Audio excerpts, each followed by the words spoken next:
Welcome to History Adventuring. This is episode number 351. I'm Brad Hall, and today we're looking at what prominent men looked like in Phoenix in 1901. Time travel with me back to old-time Phoenix, Arizona. We'll be visiting some prominent citizens, which I found in Who's Who in Arizona, 1901. You could describe this era as the Old West, but it's not really. This is a generation after the Old West. It's mostly described as Victorian, although Queen Victoria died that year. To me, it seems the best way to describe this era is the age of mustaches.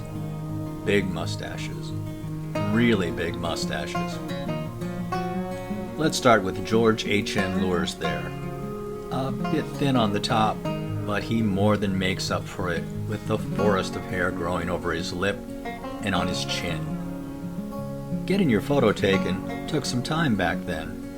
That is, the exposure was very long, so you don't see many people smiling. In fact, it looks like the biggest challenge was not to blink. George may look like he's pondering the future of Phoenix, but he's probably just trying not to blink. His corduroy jacket would probably pass unnoticed if you wore it nowadays, but notice that back then there's a button where there's a mysterious buttonhole on men's jackets nowadays. The bow tie shows the typical stiff collar of the day, which must have been very uncomfortable. Then there's C.J. Hall, no relation to me, who is showing what younger men looked like. His hair is neatly plastered down, and while his mustache would be large by today's standards, back then it was fairly tame. You can see the high collar, and his tie and jacket would be unremarkable by modern standards, except that it buttons much higher than jackets do now, and shows less tie. This is a style that you only see nowadays when men get married. That's a fairly large knot in his tie, probably a Windsor. James Priest, who lived in Tempe, yes, the street there is named after him, is showing the style of an older man. Perhaps he was protesting the gigantic mustaches that were so common at the time by having a bare upper lip, but he more than makes up for it with his goat's beard.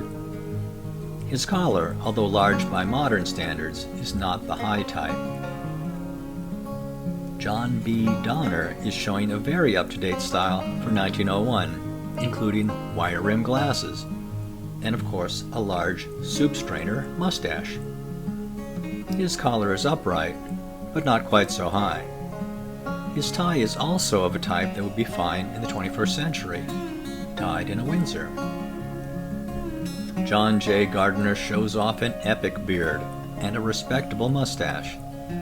Note that while his mustache and beard look about large enough to hide farm implements in, if necessary, the hair is neatly trimmed. Since a shave and a haircut was only 2 bits back then, 25 cents, presumably the barber did a little extra work if a shave wasn't needed. And then there's Michael E. Curry, who is showing exactly how it's done. His mustache appears to be large enough to attach to a broom, and his collar is very high with a nice, neat bow tie. He's wearing a jacket unbuttoned, revealing what most men wore at that time, even in Phoenix, a vest. A vest is where men used to carry stuff, such as their watch and their specs.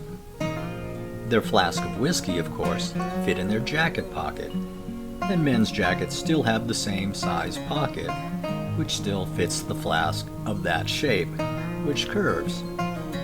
I've learned an important lesson here, visiting these prominent Phoenix men in 1901.